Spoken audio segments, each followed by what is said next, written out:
Las componentes de una fuerza nunca serán más grandes que la fuerza en sí misma. Podemos observar que cuando la fuerza F se va separando del eje de las X, su componente Fx va disminuyendo poco a poco, y al mismo tiempo Fy va aumentando de tamaño.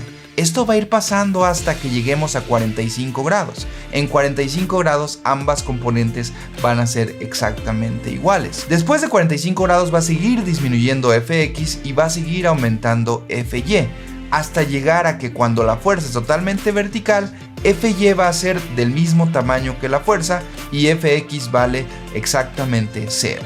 A partir de aquí va a pasar lo mismo, pero al contrario. Ahora Fy va a comenzar a disminuir y Fx va a aumentar poco a poco hasta que nuevamente cuando la fuerza sea horizontal, Fx va a tomar el valor de F y así sucesivamente. Esto se va a ir repitiendo en los 4 cuadrantes del plano cartesiano. Las componentes de una fuerza están íntimamente relacionadas con el ángulo de inclinación. Observa cómo, para ángulos menores a 45 grados con respecto al eje de las X, tenemos que la componente horizontal Fx, que en este caso tengo en azul, es más grande que la componente vertical. Pasa lo contrario cuando nosotros aumentamos a ángulos entre 45 y 90 grados. En este caso, la componente vertical es mayor que la componente horizontal. Aquí unos puntos clave a observar.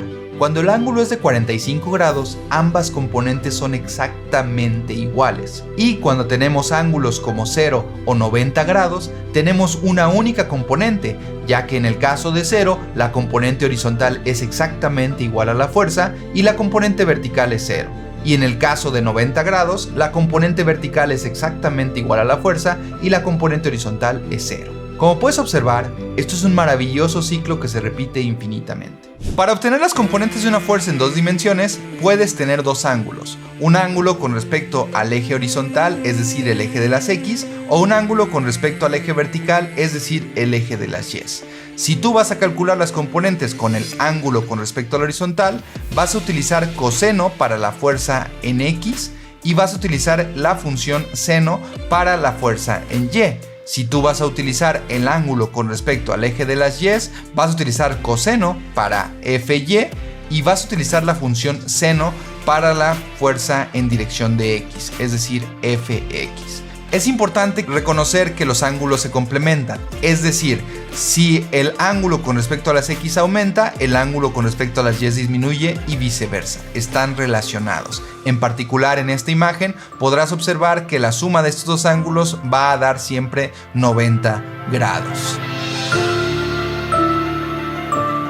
Las componentes de una fuerza en 2 dimensiones generalmente serán más pequeñas que la fuerza original, pero en ciertos ángulos particulares, como lo son 0, 90, 270 y 180 grados, solo existirá una componente, y esta será exactamente del mismo tamaño que la fuerza original. También tenemos otros ángulos notables, como el ángulo de 45 grados, en donde ambas componentes son iguales, 0.7071 de lo que vale la fuerza original.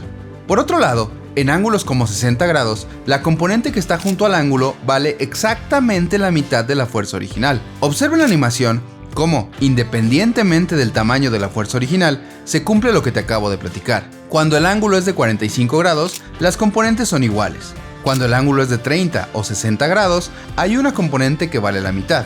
Conocer la relación entre las componentes de la fuerza y la fuerza original te ayuda a entender mejor los efectos que causan la fuerza sobre los objetos.